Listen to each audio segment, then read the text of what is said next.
अगहन महीने के गुरुवार की बहुत अधिक महत्वता है। इस दिन देवी लक्ष्मी का पूजन किया जाता है और साथ ही श्री नारायण भगवान का भी पूजन किया जाता है।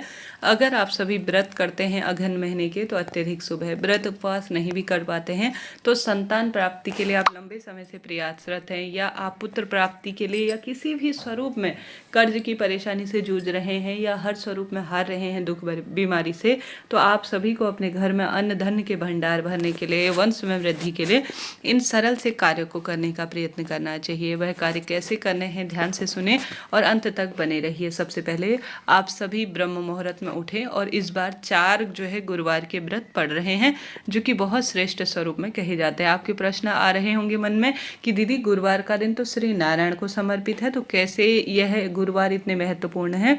तो आप सभी को बताते हुए चलो, स्कंद पुराण में भी पूर्ण रूप से इन व्रतों का वर्णन मिलता है कि यह जो गुरुवार के व्रत है यह चमत्कारी है। और जो अगहन माह है इस महीने महालक्ष्मी का पूजन श्री नारायण के साथ किया जाता है गुरुवार के दिन। इस कारण से संतान प्राप्ति के लिए संतान लक्ष्मी के पूजन की बहुत महत्वता है।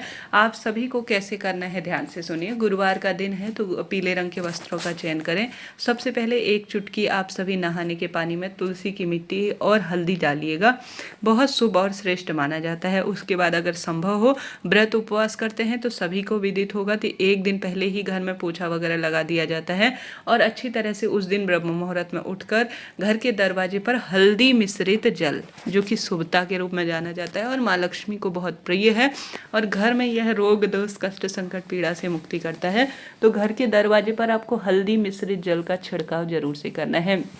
कहा जाता है हल्दी मिश्रित जल का छिड़काव करने से माता लक्ष्मी आकर्षित होती हैं।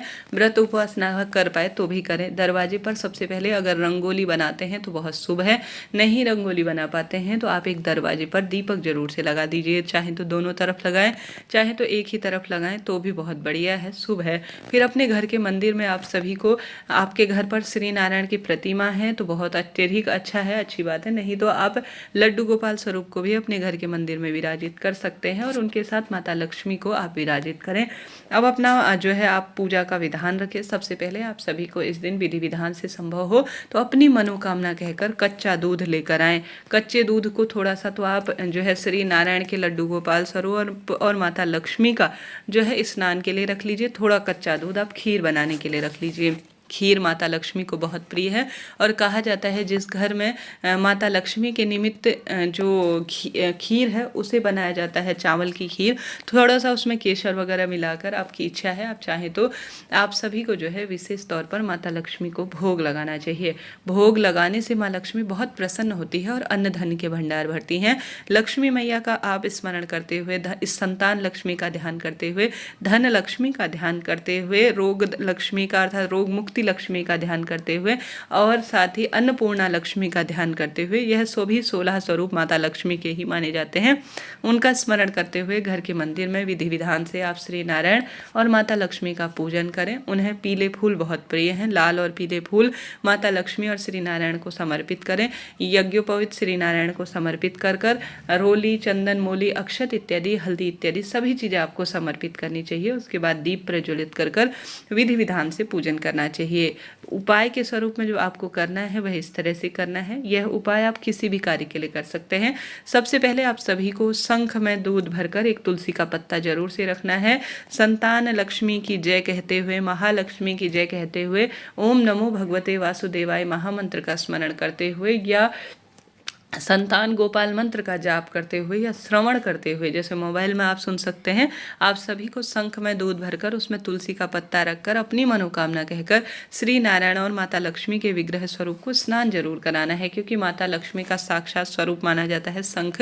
तो अगर उसमें दूध, कच्चा दूध भरकर अगर आप उन्हें स्नान कराते हैं तुलसी दल रखकर तो यह बहुत शुभ माना जाता है। अब जब यह आप प्रभु को स्नान करा ले तो इसे आप सभी अपनी मनोकामना कहकर, जैसे संतान प्राप्ति हो मुझे मुझे ऐसी प्रार्थना कहकर, या धन लक्ष्मी में आगमन हो ऐसी प्रार्थना कर कर, या कोई भी आपकी कामना है वह कहते हुए आपने जो प्रभु को स्नान कराया हुआ जो दूध है वह आपको थोड़ा सा पी लेना है, अर्थात पंचामृत के रूप में, चरणामृत के रूप में आपको ग्रहण कर लेना है, ऐसी मान्यता है। ऐसा करने से भी संतान संबंधी परेशानी मिटती है, धन की परेशानी खत्म होती है और संकट, दुख, दरिद्रता इत्यादि का भी अंत होता है। तो आपको यह कार्य करना है। साथ के साथ आप सभी को खीर बनानी है। खीर का भोग माता लक्ष्मी को आपको अपने हाथ से लगाना है।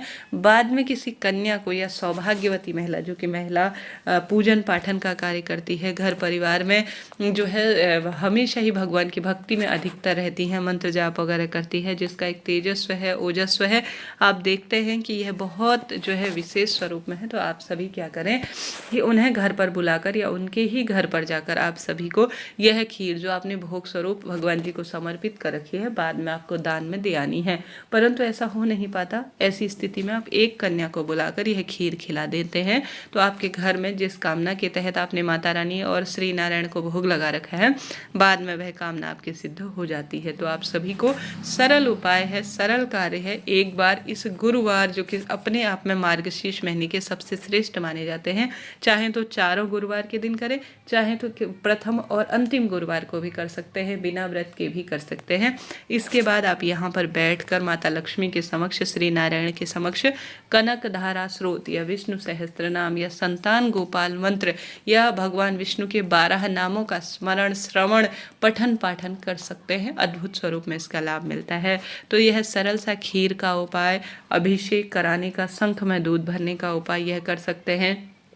विधि विधान से प्रभु के नाम मंत्र का जाप कर सकते हैं। रोग कर्ज मुक्ति के लिए भगवान जी से प्रार्थना कर सकते हैं। बहुत सुखद माना जाता है। एक दिन पहले ही घर पर अच्छी तरह से साफ सफाई करें, कलह कलेश इत्यादि से स्वयं को मुक्त करें। माता लक्ष्मी के नाम का एक दीपक अपने घर की रसोई में मां अन्नपूर्णा के नाम से लगाएं।